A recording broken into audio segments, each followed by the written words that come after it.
Alright, so today I'm going to teach you how to start an intentional cult. Yes, you will learn all of the ins and outs, all of the do's and don'ts, starting with the Chrysalis community as your guide, located in Arlington, Virginia. Now, without giving away too much about myself, I happen to know that area very well, so I find this particularly fascinating. Keep in mind, Arlington, Virginia is just outside of Washington, D.C. The mission statement is integrating community with the larger world, creating change in people that leads to critical social change. Chrysalis is committed to building a sustainable, violence-free culture through intimacy, compassion, radical honesty, freedom of choice in intimate relationships, ecological sensitivity, transparency, and the power of community. Social change and personal transformation are central to our vision. Chrysalis has two houses side by side in a wooded setting about 10 minutes drive from Washington, D.C. Now it says they can handle 8 to 10 permanent residents comfortably. As of right now, it says 4 plus adults, unclear how many people are living there. It's been established since 2002. At Chrysalis, each person is empowered to take initiative and create their own projects, healing the society while building a supportive web of intimate relationships that nurture inner transformation. We use many techniques, including sacred touch, nonviolent communication, being in the moment, and more. Our goal is to love the world through loving oneself. Chrysalis encourages members to follow their own vision in the context of a creative, supportive community. We find the ongoing cross-pollination of ideas, talents, and energy takes us to a higher and more productive level. Resident non-members and non-residents are also an integrative part of Chrysalis. We see our community as part of a much larger network. I would emphasize that part a lot. We are especially looking for people who want to explore their own limits, both personally and productively, who like to be synergized by being around other creative and effective people, blah, blah, blah, blah, blah. Okay. So, seems all well and good, right? Quite a lot of non-binary people, I guess, whatever. Drug, smoke, and alcohol free. Special diets. So it's very interesting, first of all, this website. I mean, I've talked about the Foundation for Intentional Community before. They basically have listings for communities such as this one. And so, in a way, it's like you can scroll through these different communities and pick one that aligns most with your values, right? It's like, well, I'm sober, I eat only organic, and whatever, I need fast internet. Like, pick whatever you want on the menu. Government is responsible anarchy, which is interesting. So, yeah. Here's some photos. Got a nice little living room there. Some nice trees. Now, this man is quite a lot older than this woman here, but, you know, we're loving without boundaries, so who cares? This is a woman, by the way. I know she looks like a man, but this is a woman. And they're sharing some pizza. These 3 lovers. Yes, they are lovers. I'm going to actually pull up an article here written in the Atlantic called Multiple Lovers Without Jealousy. Jonica Hunter, Sarah Taub, and Michael Rios. So I believe, if I'm not mistaken here, This is Jonica, and this is Sarah, I think. But don't quote me on that. This is obviously Michael. Michael Rios. Where is that link again? Okay. Typical weekday afternoon, their tiny duplex in Northern Virginia. They live together, but they're not roommates. They're lovers. Or rather, Jonica and Michael are. And Sarah and Michael are. And so are Sarah and whoever she happens to bring home some weekends. And Michael and whomever he might be courting. They're polyamorous. Michael is 65, and he has a chin-strap beard that makes him look like he just walked off an Amish homestead. Jonica is 27. Okay, so I got it wrong. Sorry. This is Jonica. This is Sarah. Got it. Sarah is 46 and has an earth motherly demeanor that put me at relative ease. Together, they form a polyamorous triad, one of the many formations that's possible in this jellyfish of a sexual preference. There's no one way to do polyamory is a common refrain in the community. Polyamory, which literally means many loves, can involve any number of people, either cohabitating or not, sometimes all having sex with each other, and sometimes just in couples within the larger group. Sarah and Michael met 15 years ago when they were both folk singers and active in the polyamorous community. Both of them say they knew from a young age that there was something different about their sexuality. Growing up, I never understood why loving someone meant putting restrictions on relationships, Michael said. I love how these people also try and frame it like it's a sexual orientation. It's actually kind of hilarious. What I love about polyamory is that everything is up for modification, Sarah says. There are no shoulds. You don't have to draw a line between who is a lover and who is a friend. It's about what is the path of my heart in this moment. They've been, quote, nesting partners for 12 years, but they've both had other relationships throughout that time. Jonica moved in 3 years ago after meeting Michael on OkCupid. She describes the arrangement's appeal as more intimacy, less rules. I don't have to limit my relationship with other partners. So that's interesting. She met him when she was 24, and he was 62. Okay. Not judging. Just noting. The house, as they describe, an intentional community, a type of resource-sharing collectivist household. They each have their own room and own bed. Sarah is a night owl, so she and Michael spend time alone together late at night. Jonica sees him alone in the early morning. Okay. We don't really care about that, but... yeah, I mean, this is like a little creepy, not gonna lie. I think having boundaries with people is important. The triad works together too, running a consulting nonprofit that puts on events that teach skills for living together peacefully, such as clear communication, boundaries, what to do when you get upset. So, of the 3 people living in the Northern Virginia duplex, Sarah volunteers that she's the one most prone to jealousy. It can be about feeling like you're not special, or feeling like this thing belonged to me and now someone's taken it.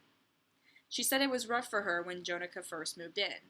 Sarah had been accustomed to seeing Michael whenever she wanted, but she started to feel a pang when he spent time with Jonica. So this makes a lot of sense, right? Because she was 24, and she was 43 at the time. So, I mean, a typical creep like this gets tired of his old lady, finds a hot young new one, who kind of looks like a man, but whatever.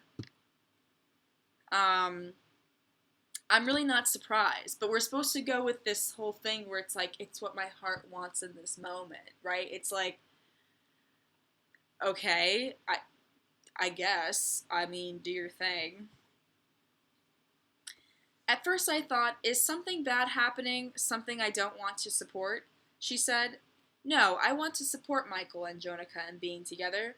From there, I look at my own reaction. I can be an anxious person, so maybe I was feeling anxious. I find other ways of getting grounded. I might go for a walk or play guitar. It's part of learning a healthy self-awareness and the ability to self-soothe, she added. I notice what I'm feeling, and I do a dive inward. Right, so it's really then justifying to yourself why you shouldn't be upset at something that's clearly upsetting. It's kind of like mind games to me. It's like kind of what it seems like. I mean, I don't have anything against polyamory in and of itself, but I think people tend to lie and say that, they don't get jealous or that it's fine when it's not fine, and people are just kind of substituting their shitty relationships with other shitty relationships to like balance things out or make themselves feel loved, and it's honestly kind of pathetic. Um, Again, I think whatever you want to do, as long as it's consensual, doesn't really matter, right? But it's like I'm kind of concerned for these women, to be honest, especially because Jonica is so young. And I guess this article's from a few years ago, 2014, but still, I mean, it's kind of alarming. Like a polyamorous man that's 40 years older than you. You have to wonder how much grooming takes place in that situation.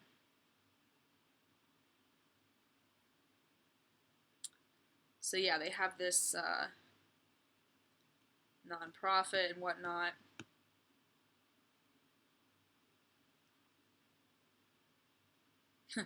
Increasingly, polyamorous people, not to be confused with the prairie dress clad fundamentalist polygamists, are all around us. I mean, it's really like I would question how different they truly are. I mean, it seems like with polygamy, it's more like formally stamped into, this is one of my 6 wives. It just seems like a more formal agreement, actually. It doesn't really seem that different. So, polys, according to this sociologist, are more likely to be liberal and educated. And in the rare cases they do practice religion, it's usually paganism or Unitarian Universalism. Okay, so they're talking about other stuff. I don't want to spend too long on this article, but I kind of want to set the stage for who is running this intentional community. Whatever you may think about polyamory and that kind of thing, it's interesting, isn't it? And we're about to go into more here. So this is their webpage, Chrysalis Community, freedom of choice in interpersonal and sexual relationships. And again, it's presented as something that's going to heal the collective, healing the collective through healing oneself. So that's an interesting concept, isn't it? Like polyamory for the greater social good. It may not matter as much about my personal feelings. I can walk myself through these feelings and I can justify to myself why I shouldn't be feeling them because it's all for the greater good, right? And that's kind of the situation with co-housing.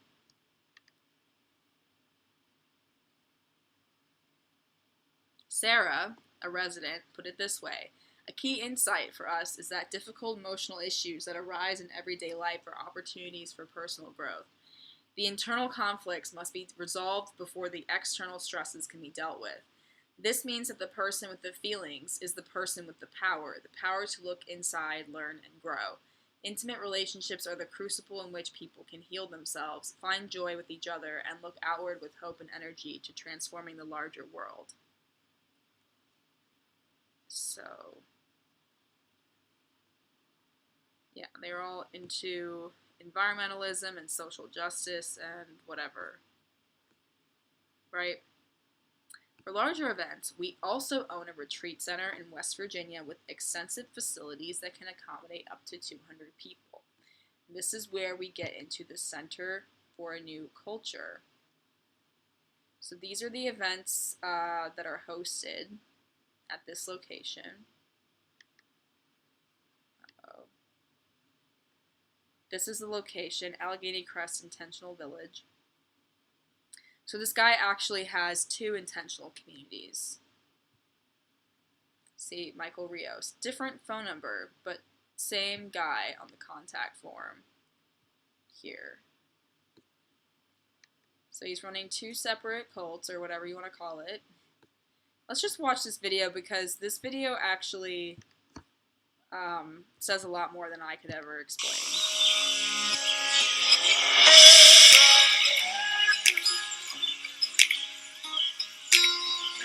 This is probably the most honest space that I've ever been in.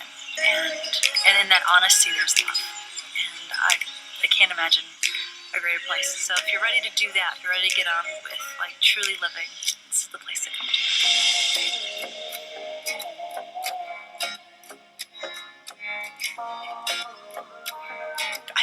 I don't know almost any other place that puts all the pieces together this way so that people can come into their most joyful self, the self that they've always wanted to be.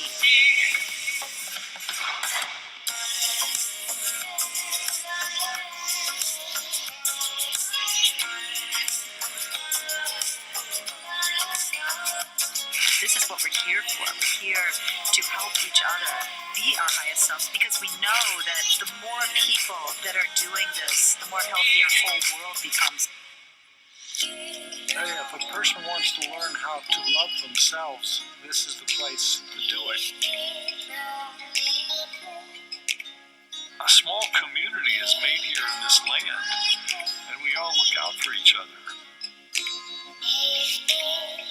Cuddle piles under the dome. Wow, it's a beautiful place to be. I hate it when they bring kids into this stuff. Whoa. Shit, I need to look at some of these interviews. Oh my god. Oh, what? Okay, let's just, hold on. Winter Poly Wonderland. It's like, do you think a kid should be at I don't know, an event where they're talking about polyamory and stuff? It seems kind of weird to me. So, would you feel good about cuddling? Well, I could use some help. We got a cuddle.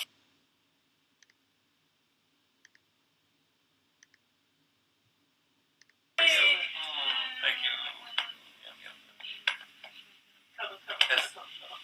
It's always good to get expert help. Okay, cuddle fluffer off. What's that? Nah! Okay, so we're talking about this particular retreat coming up. What's the name of it? Winter Poly Wonderland. Excellent. What a cute title. My name is Michael Rios. Excellent. And you tell me about your role in Winter Poly Wonderland. Well, I'm one of the organizers, and I'll also be presenting on polyamory as a path to personal growth. And what this means is that most people, when they first hear about polyamory, they start with the idea of what monogamy is and assume it's just like adding another person, like adding another kid to a family. Sort of a mathematical equation or something. Yeah, monogamy plus. Yeah. And well, Like, is it really necessary for her to be holding his hand right now? Like, it's in just theory, kind of it's excessive. possible to do that.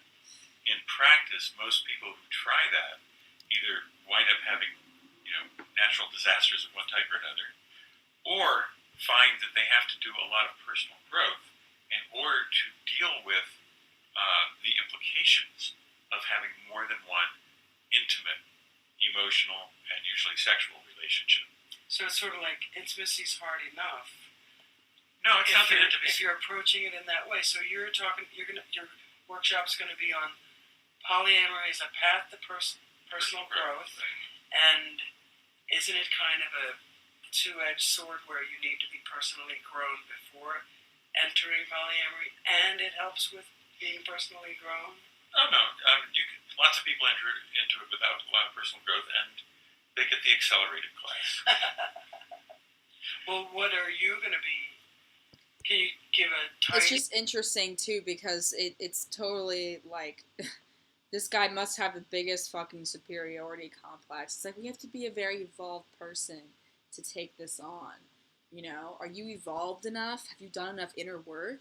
Sure. To the content? It's exploring what, there's like, when you have these challenges that come up in relationships, in a monogamous situation, pretty much things oftentimes get almost into a routine. You know what each other has to offer, and things kind of stay there. And some people, that's not true, but for many people it is. And when you get into a polyamorous situation, the dimensions of the relationships change and flow, and there's flux. The more people you have involved, the more change elements there are. So the first thing is to realize, okay, if I'm not looking to this other person to meet all my needs, how do I meet my needs? Do I, send out resumes, and or do I, ask for? What path do I need to take to become well and have my needs met? Since it's not just the one person. Right, and what does it mean to love more than one person? We think we know until we get into the situation. Then it gets to be very interesting. That sounds really enlightening. And I've been to some of these retreats before. They're fun, and the workshops are part of. So, let's see. Will you have any hands-on? This kind of workshop is not hands-on in the sense of connecting with another person. There's definitely powerful exercises that help people look inside and find their own strength, find the ways that they want to grow, find the ways that they need to grow, and find ways to grow with other people.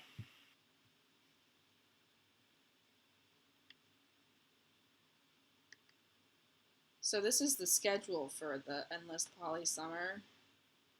Creating our culture of love and freedom, pod formation, boundaries, finding the sweet spot, mental well-being, and polyamory.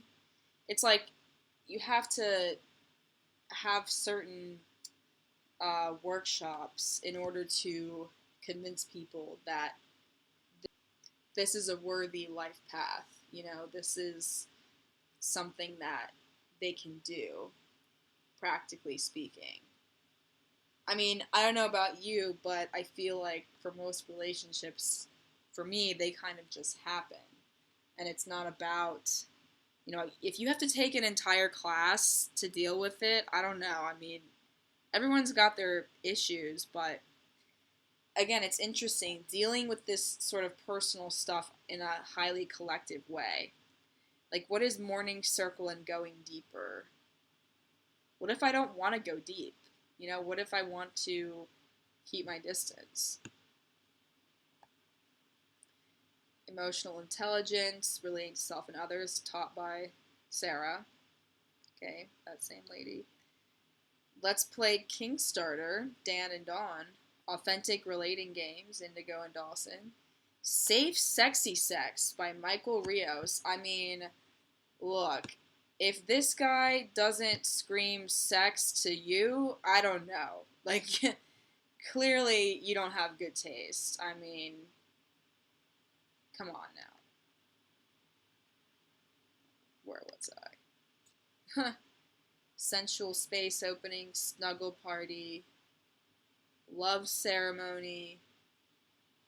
So it's like a lot of these workshops are run by the same people. Sarah's running a couple of them. So everyone's kind of connected to this guy, Michael Rios. And he seems to be very prominent in this community. He's featured in a lot of these videos. I'm kind of curious, Indigo Dawn, I believe this was someone who was mentioned on that schedule, right? Let's see what this is about. This is kind of long, but maybe just check it out for a second. So, I am Authentic Indigo Dawn, relating. and Boundaries. I'm here with the compassionate, brilliant, amazing Aaron Johnson, and we're about to chat about his work and also an event that he's presenting at. And I am a trauma recovery human potential coach. Trauma recovery human potential coach. Wow, what a mouthful. Oh, and lead organizer for what? Lead organizer for this event, New Culture Summer Camp East. Okay. I mean, I've never seen someone look more doe-eyed than this girl right here. She probably Which goes by they, is them. July 15th to 24th this year, 2022, in the Mid-Atlantic USA. And little piece about that. It's 10 days experimental community to explore how we might live together in a way that has maximum joy, maximum safety, and minimum, as little fear and as little violence as possible for all of us. Erin, you want to intro you? And keep in mind, too, with words like, or phrases, I should say, like nonviolent communication, the implication is that communication itself can be violence. When, I mean, I believe that violence is violence. You can incite violence with words, but words themselves are not violence. And this is an important distinction, because this stuff, I mean, these people are all about the trans cult. I'm just going to say it. It's a cult. Evolving gender consciousness in new culture camps.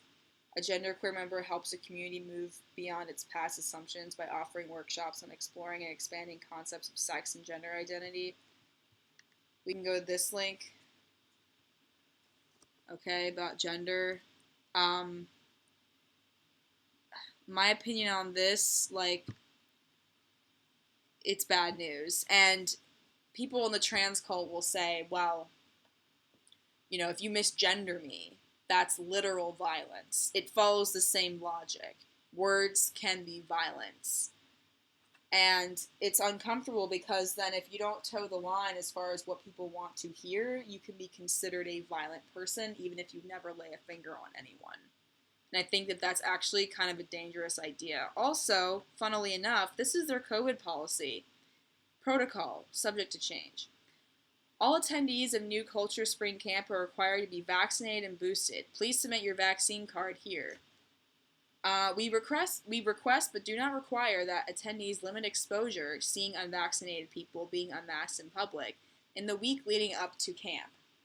All attendees will need to arrange a PCR test no more than 2 days before they arrive at camp. Blah, blah, blah. After a negative PCR test, negative antigen test, and a normal temperature are recorded, there will be no masking or distancing requirements for anyone at the event. So, how funny is that?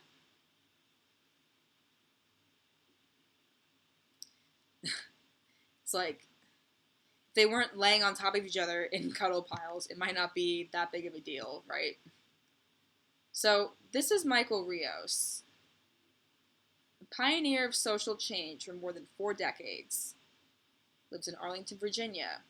In the mid-1960s, while still in high school, he founded a polyamorous commune that lasted 30 years. I would love to know what this commune was, what it was like, what it was called. Someone, can you find this information somewhere? Because I could not. But that's crazy. You start a polyamorous commune in high school. It almost reads like it's false somehow, unless this guy is just that good at being a cult leader. At a time when neither the concept was common, even among the most creative thinkers. I mean, come on, the 60s, that was like the free love decade. I'm pretty sure that a lot of people were doing that. It's not fucking original, dude. It's not original to be fucking multiple women at the same time. A lot of people do that, dumbass. By the early 1970s, he had co-founded several alternative schools and educational programs, as well as the first domestic violence hotline in the United States. That I could also not confirm. Listen, Michael, if you're watching this video, please provide proof that you founded the first domestic violence hotline, because I don't believe you. And I also want to know what these alternative schools were, because I don't believe you. Honestly, you sound like a lying narcissist. Like, anyway. In 1976, he started one of the first retail computer stores. This is true. I looked this up. He's a computer guy. And incidentally, I saw somewhere, perhaps it was, where was this? I don't remember where exactly, but I found someone who he's either related to or is his actual wife, Melanie Rios. Okay? So, she was the founder and director of Easy Entry Computer Learning Center in Arlington, Virginia. taught Zarian government officials how to use business software in French. Went to Dartmouth College. So, computer person, right? Computer education coordinator.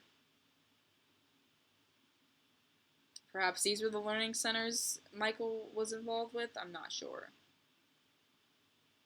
So, but she became very involved in eco-village building around 2002, which feels like an auspicious time, right after 9/11. Community builder, executive director, permaculture teacher, board member. Okay, basically for like the last 20 years she's been doing this. And now she's a community and nonprofit consultant. Facilitates culture shift, conflict resolution, visioning and governance transformation, sociocracy. Repeat my previous videos on that. For eco-villages, other intentional communities, and progressive nonprofits. Okay. Apologies if my speech keeps slipping up. It's really hard for me to talk for this long. It's been a long day. Long day.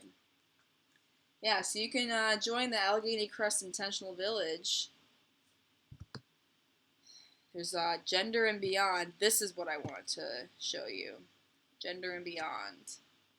We've already covered the poly thing.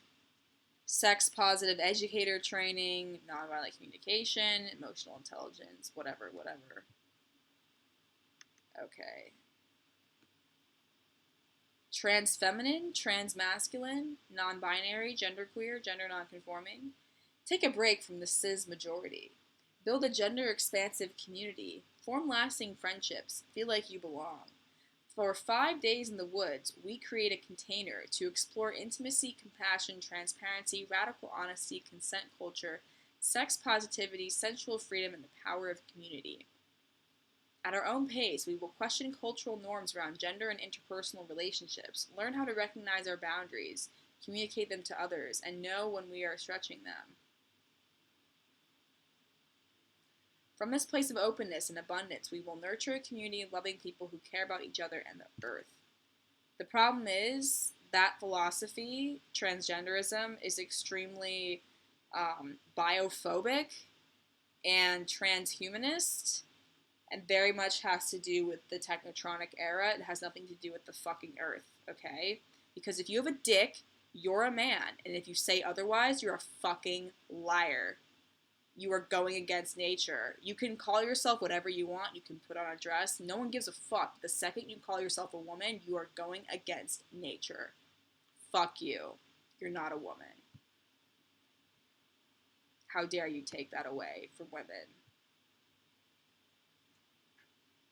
Like, that's the last person I want to cuddle with. I can tell you right now. And maybe I sound like a bigot, but if you guys don't know about this, you should seriously look into this, because transgenderism is a cult, hands down. I mean, people wonder how all this new language, all this stuff has been popping up so quickly, and suddenly it's taken over everything, and now they're teaching children like 5 years old how to finger their assholes or whatever. It's like, this is why. Because it's a narcissistic ideology that demands complete acceptance, okay? Whatever this radical acceptance shit is. It does not allow any criticism. Like, you notice the only thing, not the only thing, but one of the main things missing from this list is, like, how to defend yourself, how to critique someone, how to stand your ground, you know? Intimacy building, creating community, relationship skills. You know, they say exploring boundaries, setting boundaries, whatever, but really it's all about having porous boundaries.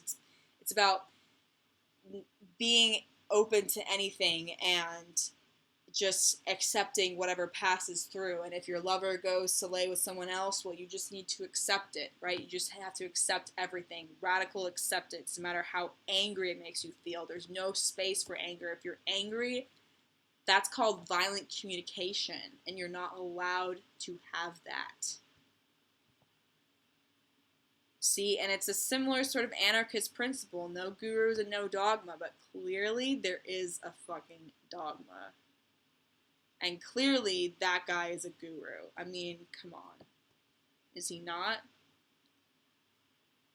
I can tell you right now, all three of these people are women. That might surprise you, but I've been in these spaces. I'm not unfamiliar with them. I'm not speaking from a bigoted place. I've known people that have transitioned, okay?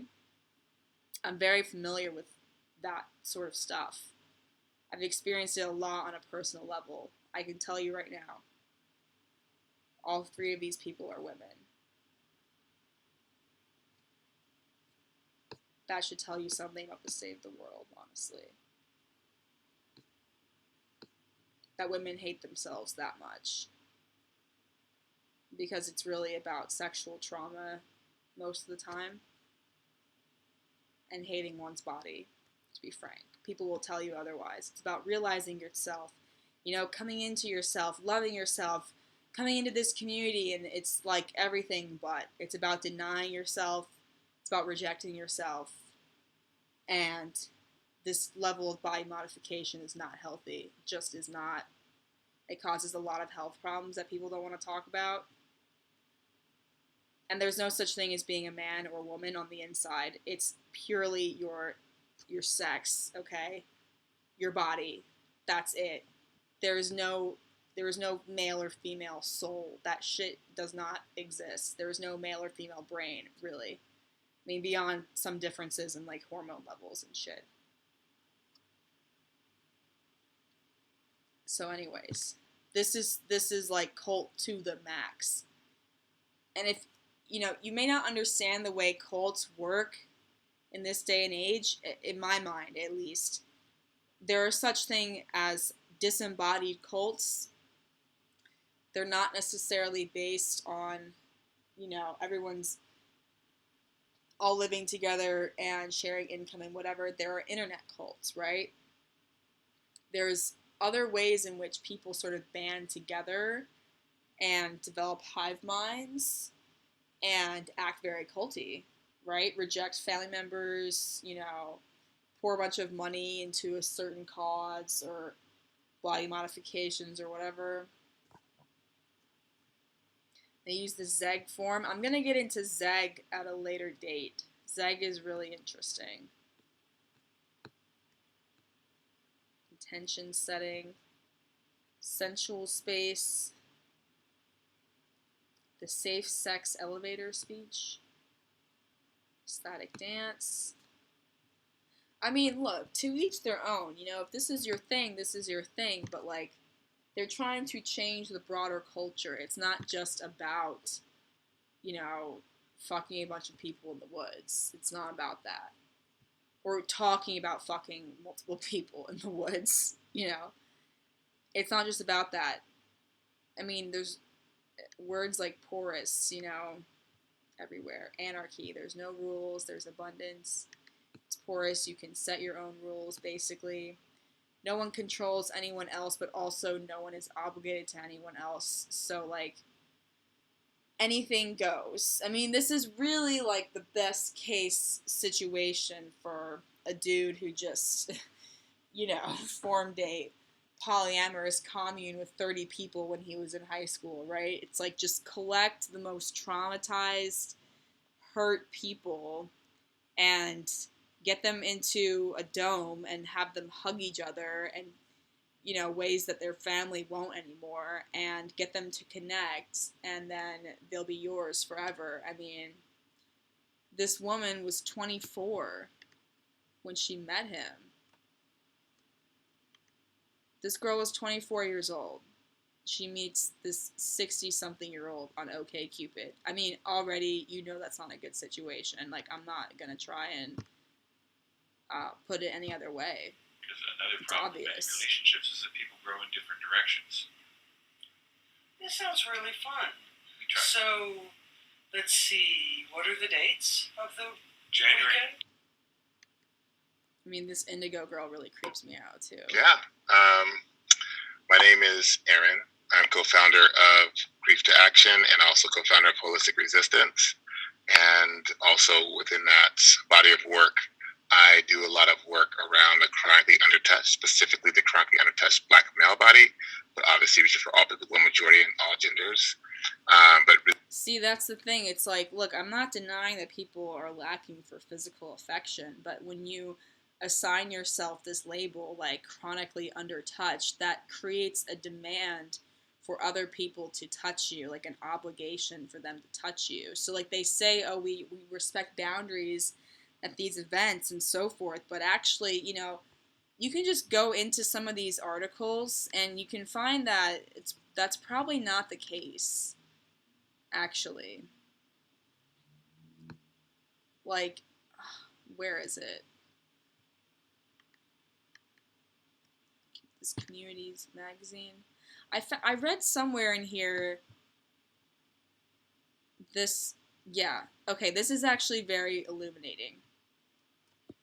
During my first day or two at Network for a New Culture summer camp in 1999, I felt uncomfortable and labeled the experience false intimacy. Here I was, gazing into the eyes of a stranger for far longer than seemed proper, laying my hand over a stranger's heart, listening to our group leader ask us to imagine sending love to this person. Whoa, I feared for what might come next, since normal boundaries had been set aside. The funny thing was, by the end of camp, after sharing this and many other experiences with 100 other campers, this same type of exercise created in me a feeling of authentic and safe intimacy, a deep feeling of love for these particular people and for humanity in general.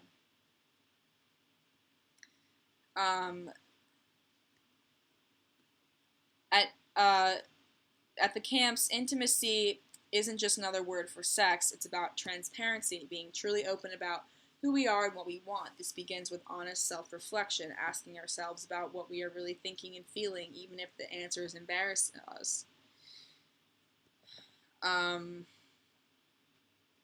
Okay, this is the part I wanted to talk about. Sexuality is dealt with openly at each camp. There are workshops on erotic energy, safer sex, sexual healing, and more. Over the years, because of an atmosphere of openness, much of the charge on this topic has dissipated, and many campers discuss their sexual concerns and delights much in the way they would talk about any other part of their lives. Camper: I was raped when I was a teenager. Since then, I have had relationships only with women. I felt safer at camp than I had ever felt before, so I asked a man to help me be sexual with men again. He agreed to proceed slowly and gently with time to feel all my feelings and to stop completely if I said so. Afterwards, I shared this with my women's circle, who celebrated with me in reclaiming this long-lost area of my sexual power.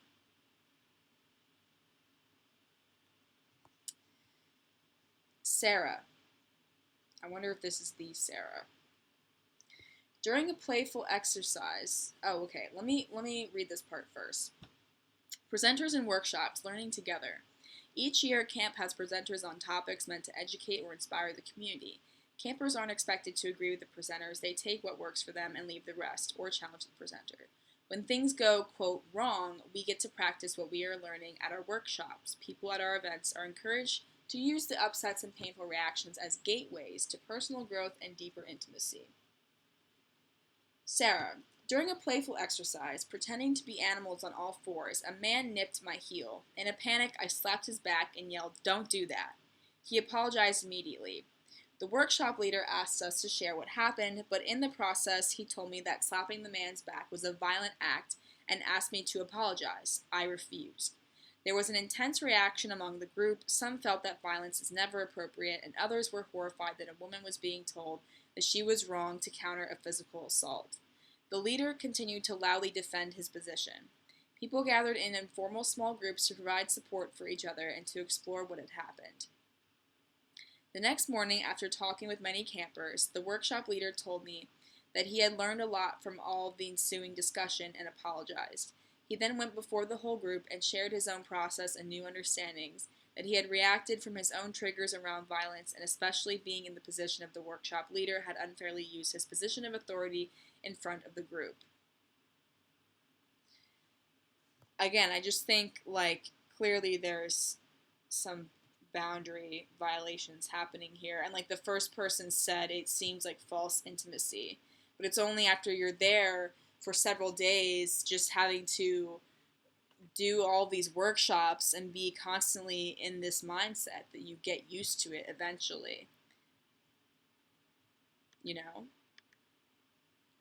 It's kind of what it seems like. Really focusing on the chronic unattached black male right now in my work is because of the carnage that I am navigating in my personal community, in my own body. I'm really invested in dismantling oppression at every level. Holistic resistance is that. We try and dismantle oppression at every single level. The food we eat, to the housing we live in, to the people we interact with, of how we interact. We just find ways to dismantle oppressive systems, and at the end, to do it from a heart-centered place, to do it from a place that allows us to be human the entire time.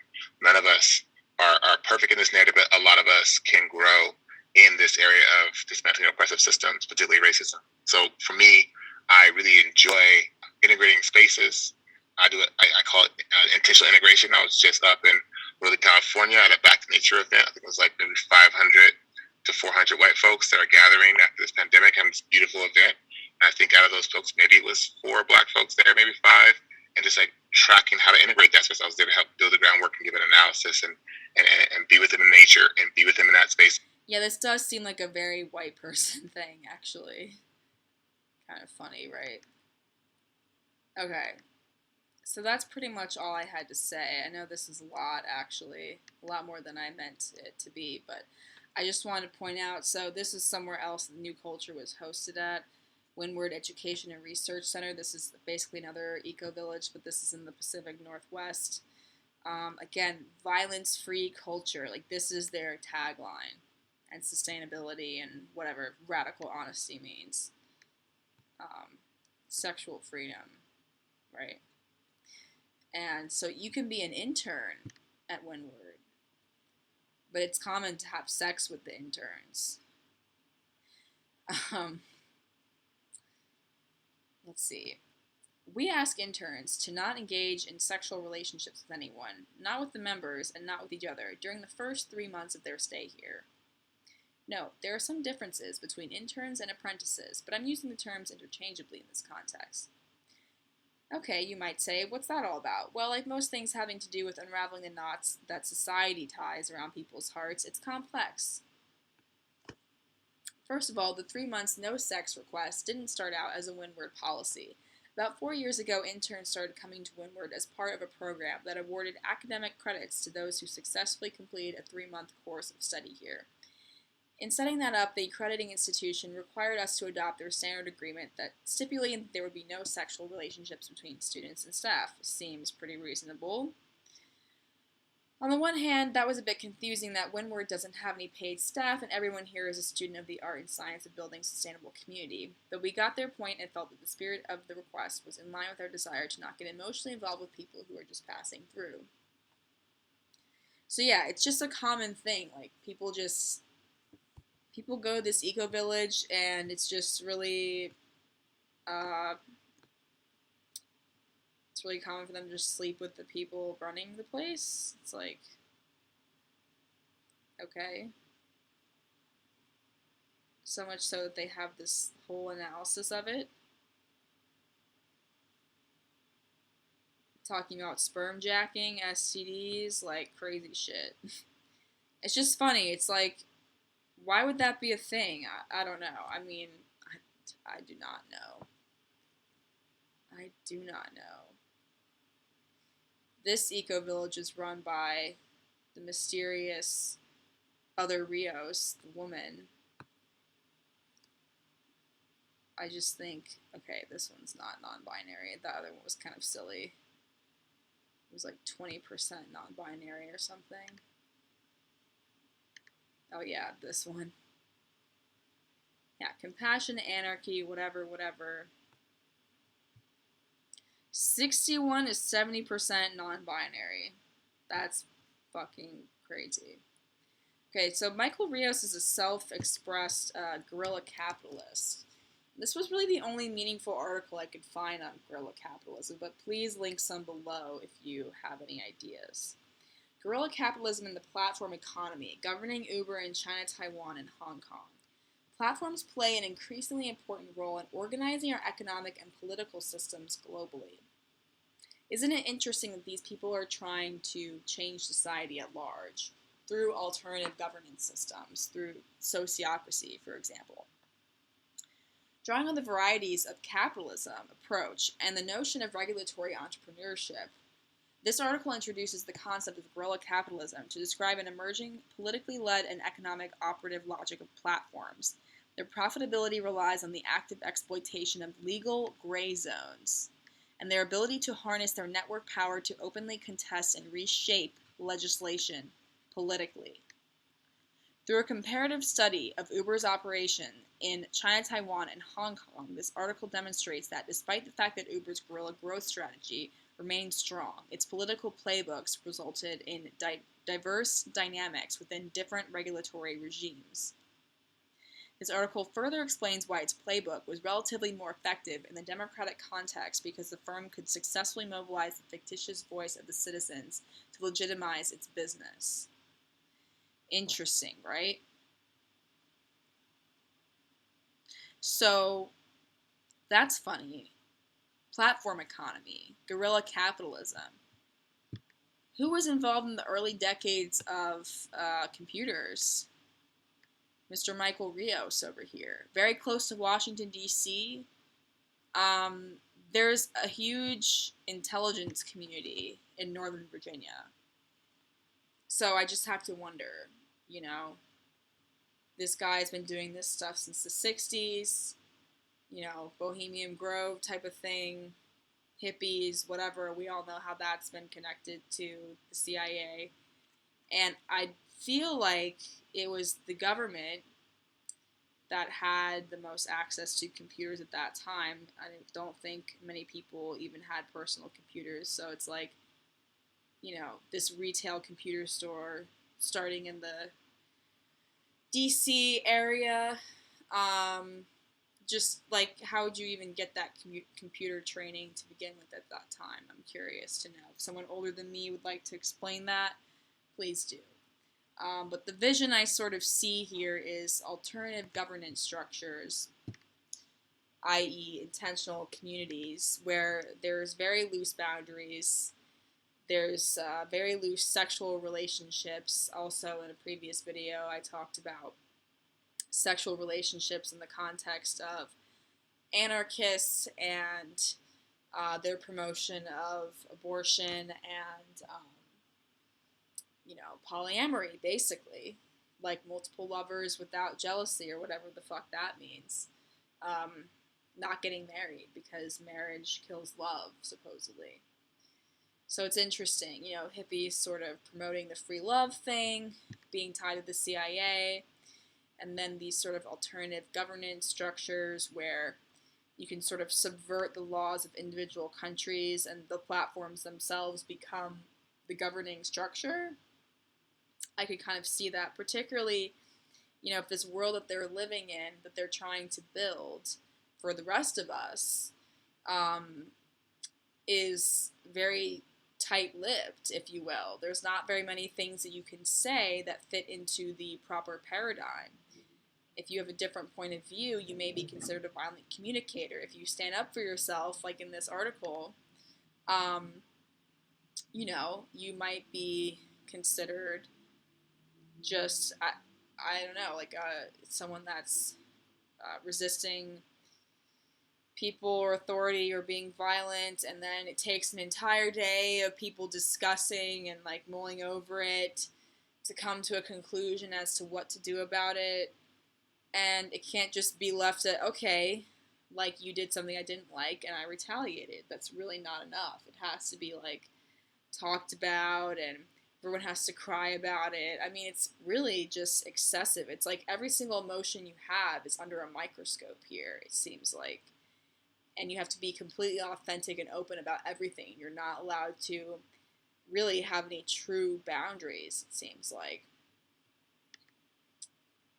And this is just like creepy, you know? It's like the expectation is that you will feel comfortable being touched by someone at all times. And personally, I can be a very affectionate person, but there's very strict boundaries on like time, the circumstance, the person, the environment, And this just creates a level of openness that's expected, comes to be expected among people. And I don't know. I mean, again, it's up to you and whatever you're comfortable with, but it's a little bit concerning if these people are trying to build literally a whole different society this way.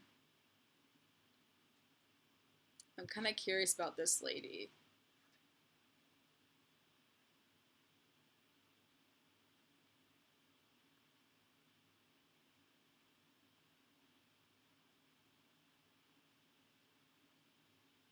Transformational is the word I keep using, even though that seems like such a overblown, oversold kind of a word to use. I came to camp with a lot of hope and very few expectations, and within 3 days, everything that I had been thinking about wanting to work on, hoping would get addressed, had already been addressed. It's amazing the way the culture here changes how people interact with each other, the place in which you can meet each other and how you relate to each other. And it's lovely. I noticed very quickly that in my everyday life, I tend to be numb a little bit most of the time because life just feels too much. I feel like too much, and it's... Yeah, this is really exploiting the fact that people are really disconnected from nature and really disconnected from each other, but it does seem like it's still forming, a false sense of connection, in my opinion. Just to be frank, that's just what I think. It's easier to just partially disengage, whether that's in my own mind or through drugs or alcohol or video games or whatever distraction I can have in the moment. And from pretty much the time I got here to the Center for New Culture, I haven't felt numb. And that to me is the most striking, whoa, there's something going on here that's real. I'm actually a trained mental health therapist. I'm a licensed clinical social worker. And what really stands out to me is a lot of the processes that we're being taught, a lot of the tools and ways of being present with each other that we're experiencing and practicing all day is really similar to some of the therapeutic techniques I was taught in grad school. We're not doing the diagnosis, we're not doing any of the structured interventions, but a lot of the meet people where they're at, and this is how you hold space, and this is how you breathe with somebody, and this is ways to use language in a way that someone can really connect with, is incredibly familiar from my professional training, and yet we're teaching a whole room of people how to do that. And so you end up with this environment where it's it feels for me like no matter what comes up in me, and almost no matter how I show it, at some point there will be a container for it. And sometimes that does require some members in the community that are specifically set aside to be part of the empathy team to help reinforce the sides of the container. But the empathy team reinforcing the sides of the container. Bleep, bloop, blop. New age malfunction. Brr, brr. Oh my gosh. Yeah, I'm sorry for being such a hater, guys, but it's clearly if this is something you learned in psychology in grad school, it's kind of Forum is a really central process that we use in New Culture to get. So this is where everyone just spills all their feelings in a circle surrounded by people. This is the Zeg Forum, essentially. Everyone an opportunity to share what's alive in them in the moment and really be witnessed by the community and have the community develop an appreciation for a different perspective, a different piece of, a different slice of, a different instance of being human. And I had some really, really major difficulties very, very early in my life that I've been working on in therapy and some other more conventional ways in the last couple of years. And I knew there was this deep, deep, deep, deep fear that I needed to let go of in order to move into the kind of person I believe myself to be and a desire to be. And Forum created an environment where I could do that earlier in the week. And it was truly incredible to share and show like viscerally out loud, literally screaming in gibberish in the middle of this space with like, I don't know, 50 to 60 people sitting in a circle around me. And then when I finished, the facilitator encouraged me to take time to walk around the room and look at everybody's faces. And I expected to see some kind of distress or disturbance or judgment or withdrawal or something that showed like they were overwhelmed or some kind of negative reaction. And as I walked around the circle and made eye contact with everybody, nobody's faces had changed. It was all just this positive, open, we're here with you look on their face. And it really made that sense of release and like I'm not carrying this fear that I've had for 30 years complete in a way that I don't think could happen in any other setting. I've tried some of the also exploiting the fact that the mental health care system is complete shit and there's no family support and people have a hard time relying on each other because they're really busy with their individual lives and they can't spend enough time supporting each other. Like people that are actually connected, you know. I'm not saying you can't form genuine connections doing these workshops and so forth, and this lady seems to have gotten a lot out of it, and I want to be respectful of that, but it is a little bit concerning paired with things like this. I mean, I'm just imagining Uber hosting an event like this, you know, amongst their employees, where everyone has to come forward and, you know, spill their deepest, darkest secrets to their coworkers, and they return to their green eco-village quarters in their bunk beds and, like, work on whatever it is they do, computer algorithm stuff during the day. That's kind of the vision of the future that I see. And before Alison McDowell tweeted this, I was kind of onto this, but what she said was, I see a bunch of this society will be structured around cults, you know, run on blockchain and the decentralized tech and so forth. And so that's kind of what I see too, alongside these major corporations kind of running stuff. And with this guy's connections, I mean, I really want to know where his connections are.